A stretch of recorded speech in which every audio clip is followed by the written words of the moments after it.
السلام علیکم ناظرین، پیاری ناظرین، آج کی اس ویڈیو میں ہم آپ کو رمضان کے حوالے سے ایک ایسا کرشمہ بتانے جا رہے ہیں کہ جس کو سن کر یقیناً آپ بھی بہت حیران و پریشان ہو جائیں گے کہ کیا رمضان کا کرشمہ ہے، اللہ کی شان کتنی بڑی ہے۔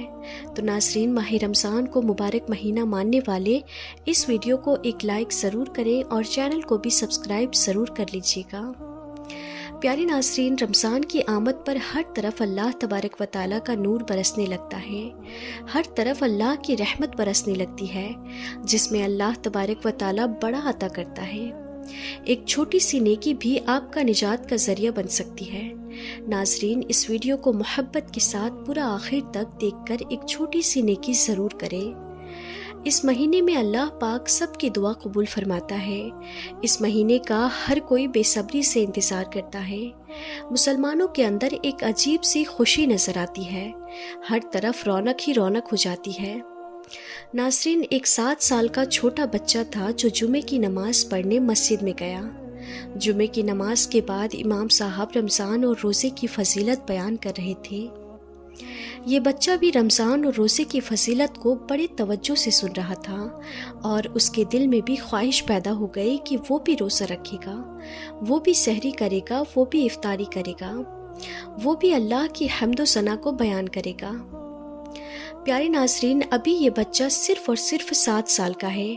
آپ اس کے اندر کا جذبہ دیکھیں، رمضان روزے کی محبت دیکھیں، اور یہی حال اور یہی جذبہ رمضان شریف میں تمام بچوں کا ہوتا ہے۔ ناظرین، وہ بچہ یہ بیان سننے کے بعد اپنے گھر جا کر اپنی ماں سے کہتا ہے کہ ماں، مجھے بھی روزہ رکھنا ہے، مجھے بھی سحری میں اٹھا دینا۔ لیکن ماں جانتی تھی کہ ابھی میرا بچہ بہت چھوٹا ہے، ابھی اس لائق نہیں کہ وہ روزہ رکھ سکے۔ لیکن وہ بچہ تھا، وہ بار بار ضد کیے جا رہا تھا کہ مجھے روزہ رکھنا ہے، اللہ کی عبادت کرنی ہے، اور جیسے ہی رات ہوئی وہ فوراً سو گیا۔ لیکن سحری کا جب وقت ہوا تو بچہ نہ اٹھ سکا اور بچے کی ماں نے اسے نہیں اٹھایا۔ ماں نے سحری کیا، نماز پڑھی اور قرآن کی تلاوت میں لگ گئی۔ جب صبح ہوئی، جیسے ہی سورج کی روشنی اس بچے کے منہ پر پڑی تو وہ اٹھ گیا اور اٹھتے ہی یہ بات کہنے لگا کہ ماں، تم نے مجھے سحری کے وقت کیوں نہیں اٹھایا؟ اور اس بات کو لے کر وہ بہت زیادہ رونے لگا اور کہنے لگا کہ میری آرزو تھی، میری تمنا تھی کہ میں بھی روزہ رکھوں گا، لیکن ماں، آپ نے مجھے نہیں اٹھایا، مجھے کیوں نہیں اٹھایا؟ بچہ ہاتھ پیر پٹک کر رونے لگا۔ اس کی ماں نے اسے سمجھایا کہ میرے بیٹے، تو ابھی روزے کے لائق نہیں ہوا ہے، ابھی تو برداشت نہیں کر پائے گا۔ لیکن وہ بچہ اپنی ضد پکڑے رہا اور ایسے ہی پورا دن گزر گیا۔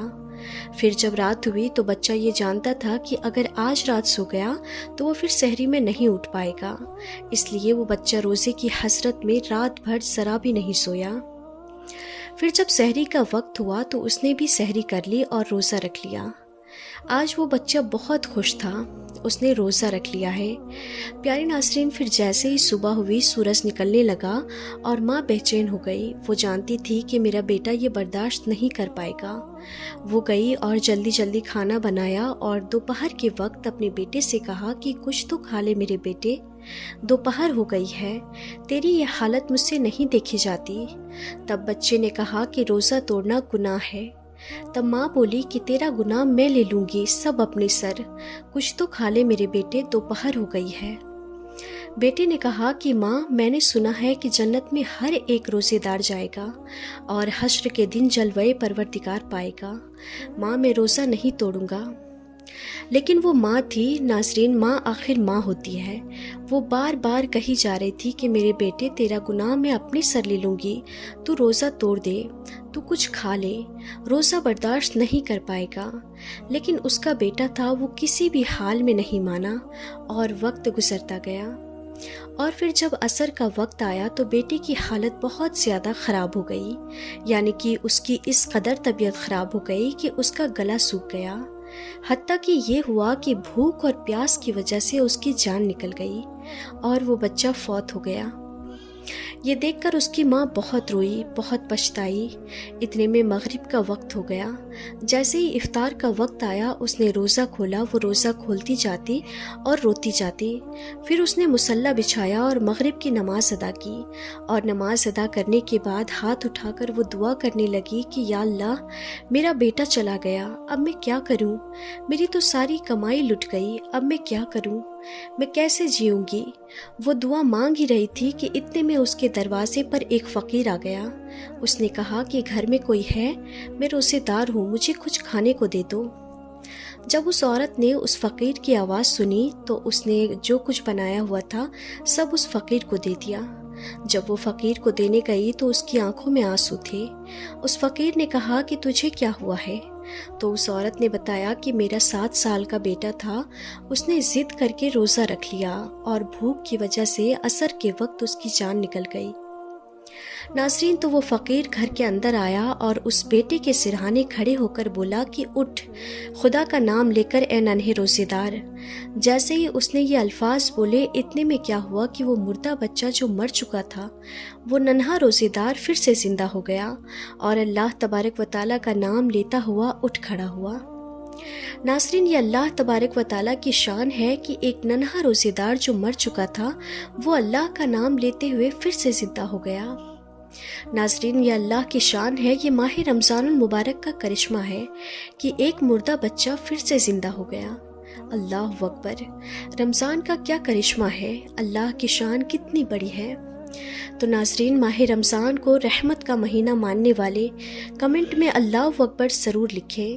آج کی ویڈیو میں بس اتنا ہی۔ اگر یہ ویڈیو آپ کو ذرا بھی اچھی لگی ہو تو اس ویڈیو کو ایک لائک کر کے ہمارے چینل کو سبسکرائب ضرور کر لیجیے گا۔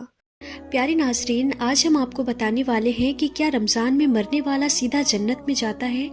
آپ نے بھی شاید یہ ضرور سنا ہوگا کہ رمضان میں مرنے والا سیدھا جنت میں جاتا ہے۔ تو آج ہم اسی کے بارے میں آپ کو بتائیں گے۔ ساتھ ہی ساتھ ہم آپ کو بتانے والے ہیں کہ جن گھروں میں رات کے کھانے کے برتن نہیں دھوئے جاتے ان گھروں میں کیا ہوتا ہے، ان گھروں میں کون سی پریشانی آتی ہے، اس کے بارے میں حضرت علی نے کیا فرمایا ہے۔ اس کے ساتھ ساتھ ہم آپ کو بتائیں گے کہ شادی کی پہلی رات ایک شوہر نے اپنی بیوی کو 4 باتیں بتائی اور کہا کہ یہ 4 باتیں مجھ سے کبھی مت کرنا۔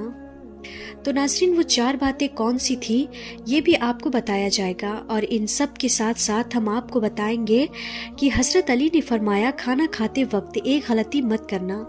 ہم یہ سب کچھ بتانے والے ہیں آج کی اسی ویڈیو میں، تو بس آپ اس ویڈیو کو آخر تک دیکھتے رہیے۔ ویڈیو میں آگے بڑھنے سے پہلے میری آپ سے گزارش ہے کہ اگر آپ نے اس ویڈیو کو لائک نہیں کیا ہے تو اسے لائک کریں، اور اگر آپ نے ابھی تک ہمارے چینل کو سبسکرائب نہیں کیا ہے تو ہمارے چینل کو سبسکرائب کر دیں، اور پاس میں دیے گئے بیل آئیکن پر بھی ضرور کلک کر دیں تاکہ ہماری ہر آنے والی ویڈیو کی نوٹیفیکیشن آپ تک پہنچتی رہے۔ تو چلیے ناظرین، ویڈیو کو شروع کرتے ہیں۔ ناظرین، اکثر لوگوں کے ذہن میں ایک سوال آتا ہے کہ کیا رمضان میں مرنے والا سیدھا جنت میں جاتا ہے اور اسے عذاب قبر نہیں ہوتا؟ تو ناظرین، یہ بات سچ ہے کہ جو رمضان میں انتقال کر جائے، جس کی موت رمضان میں ہو جائے، اس سے قبر کا حساب کتاب بھی نہیں ہوگا، اور اللہ پاک میدان محشر میں اس کے ساتھ بہت آسانی فرمائے گا، گویا کہ اس کے جنت میں جانے کے لیے اہتمام خود اللہ پاک کی طرف سے ہو جاتا ہے۔ حضرت عبداللہ بن مسعود سے روایت ہے کہ رسول اللہ صلی اللہ تعالیٰ علیہ وسلم کا فرمان ہے کہ جس کو رمضان کے وقت موت آئی وہ جنت میں داخل ہوگا، اور جس کی موت یوم عرفہ یعنی 9 ذی الحجہ کے وقت آئی وہ بھی جنت میں داخل ہوگا، اور جس کی موت صدقہ دینے کی حالت میں آئی وہ بھی جنت میں داخل ہوگا۔ حضرت انس بن مالک سے روایت ہے کہ ماہ رمضان میں مردوں سے عذاب قبر اٹھا لیا جاتا ہے۔ اسی طرح حضرت عائشہ صدیقہ رضی اللہ تعالی عنہا سے روایت ہے کہ رسول اللہ صلی اللہ تعالی علیہ وسلم نے فرمایا، روزے کی حالت میں جس کا انتقال ہوا اللہ اس کو قیامت تک روزوں کا ثواب عطا فرمائے گا۔ تو ناظرین، جو رمضان میں انتقال کر جاتا ہے، اگر وہ اپنا ایمان بچا کر لے گیا ہے، دین اسلام پر اس کی موت ہوئی ہے، وہ مسلمان مرا ہے، ایمان کی حالت میں مرا ہے، تو اس سے قبر کا حساب کتاب بھی نہیں ہوگا، اور اللہ پاک میدان محشر میں اس کے ساتھ بہت آسانی فرمائے گا، گویا کہ اس کے جنت میں جانے کے لیے اہتمام خود اللہ پاک کی طرف سے ہو جاتا ہے۔ حضرت انس بن مالک فرماتے ہیں کہ میں نے رسول اللہ صلی اللہ تعالیٰ علیہ وسلم کو فرماتے ہوئے سنا کہ رمضان تمہارے پاس آ گیا ہے، اس میں جنت کے دروازے کھول دیے جاتے ہیں اور جہنم کے دروازے بند کر دیے جاتے ہیں اور شیاطین کو قید کر دیا جاتا ہے۔ محروم ہے وہ شخص جس نے رمضان کو پایا اور اس کی مغفرت نہ ہوئی۔ جب اس کی رمضان میں مغفرت نہ ہوئی تو پھر کب ہوگی؟ تو ناظرین، اب ہم آپ کو بتاتے ہیں کہ حضرت علی نے فرمایا کھانا کھاتے وقت ایک غلطی مت کرنا۔ اس کے بعد ہم آپ کو بتائیں گے کہ شادی کی رات ایک شوہر نے اپنی بیوی کو 4 باتیں بتائی۔ حضرت علی کے پاس ایک شخص آ کر پوچھنے لگا، یا علی میں باتوں کو بھول جاتا ہوں، میری یادداشت کمزور ہے اور دن بدن میرا دماغ کمزور ہوتا جا رہا ہے۔ بس جیسے ہی یہ پوچھا گیا تو حضرت امام علی نے فرمایا، اے بندہ خدا، تمہارا چہرہ یہ بتا رہا ہے کہ تم گرم گرم کھانا جلدی جلدی کھاتے ہو۔ یاد رکھنا، جو انسان گرم گرم کھانا جلدی جلدی میں کھاتا ہے تو اس کا دماغ کمزور ہو جاتا ہے اور جسمانی بیماریاں وجود پر اختیار رکھتی ہیں اور یوں وہ باتوں کو بھولنا شروع ہو جاتا ہے۔ تو وہ شخص پوچھنے لگا، یا علی میں کس طرح سے کھانا کھاؤں جس سے میرے دماغ اور جسم کو صحیح فائدہ ملے؟ تو حضرت امام علی نے فرمایا، کھانا کھانے سے پہلے اللہ کا نام لے کر کھایا کرو، کھانا بیٹھ کر کھایا کرو، سیدھے ہاتھ سے کھایا کرو اور کھانا ٹھنڈا کر کے چھوٹے چھوٹے نوالے توڑ کر منہ میں ڈالا کرو اور خوب چبایا کرو، اور کھانا کھانے کے فوراً بعد پیٹ بھر کر پانی نہ پیو۔ یاد رکھنا، اللہ نے رزق میں شفا، برکت اور رحمت کو پوشیدہ کیا۔ جو انسان صحیح طرح سے کھانا کھاتا ہے اور کھانے کے بعد اللہ کا شکر ادا کرتا ہے تو وہ کھانا اس کے جسم کے لیے شفا بھی بن جاتا ہے، دوا بھی بن جاتا ہے اور برکت اور رحمت کی ضمانت بھی بن جاتا ہے۔ تو ناظرین، اب ہم آپ کو بتاتے ہیں کہ شادی کی پہلی رات شوہر نے اپنی بیوی کو 4 باتیں بتائی۔ ایک شوہر نے پہلی ہی ملاقات میں اپنی بیوی کو یہ نصیحت کی کہ میری زندگی میں آئی ہو تو ان 4 باتوں کا خیال ہمیشہ رکھنا۔ نمبر 1، مجھے آپ سے محبت ہے اس لیے میں نے آپ سے شادی کی۔ اگر تم مجھے پسند نہیں ہوتی تو میں نکاح کے ذریعے تمہیں اپنے گھر میں نہیں لاتا، اور میں ایک انسان ہوں، فرشتہ نہیں۔ اگر مجھ سے کبھی کوئی غلطی ہو جائے تو صبر کر لینا اور چھوٹی موٹی باتوں کو نظر انداز کر دینا۔ نمبر 2، مجھے ڈھول کی طرح نہ بجانا۔ بیوی نے پوچھا، اس کا کیا مطلب ہے؟ تو شوہر نے کہا کہ اگر میں غصے میں ہوں تو مجھے اس وقت کوئی جواب نہیں دینا۔ ناظرین، اگر مرد غصے میں ہو اور عورت نظر انداز کر جائے یا پھر عورت غصے میں ہو تو مرد نظر انداز کر جائے تو یہی بہتر ہے۔ دونوں کا ایک وقت میں غصہ کرنا ایسے ہے جیسے ایک رسی کو دونوں طرف سے کھینچنا۔ اگر ایک رسی کو دونوں طرف سے کھینچا جائے تو رسی ٹوٹ جائے گی، اور اگر ایک طرف سے رسی کو ڈھیلا چھوڑ دیا جائے تو رسی نہیں ٹوٹے گی۔ نمبر 3، مجھ سے راز کی ہر باتیں کرنا لیکن لوگوں کے گلے شکوے شکایتیں کبھی نہ کرنا۔ اور نمبر 4، دل ایک ہے، یا تو اس میں محبت رہ سکتی ہے یا تو نفرت، ایک وقت میں دونوں چیزیں دل میں نہیں رہ سکتی۔ اگر زندگی میں میری کبھی کوئی بات بری لگے تو اسے دل میں نہیں رکھنا۔ تو ناظرین، اب ہم آپ کو بتاتے ہیں کہ جن گھروں میں رات کے کھانے کے برتن نہیں دھوئے جاتے ان گھروں میں کیا ہوتا ہے، اس کے بارے میں حضرت علی نے کیا فرمایا ہے۔ ایک مرتبہ حضرت علی کی خدمت میں ایک عورت حاضر ہو کر کہنے لگی کہ یا علی، آخر میری کون سی عادت ہے جس کی وجہ سے میرے گھر میں پریشانیاں ختم ہی نہیں ہوتی؟ تو حضرت علی نے فرمایا کہ اے عورت، تیری ایک عادت نے تجھے پریشان کر رکھا ہے۔ تو وہ عورت کہنے لگی کہ یا علی، کون سی عادت؟ تو حضرت علی نے فرمایا، تم رات کو سونے سے پہلے کھانے کے برتن ایسے ہی چھوڑ دیتی ہو۔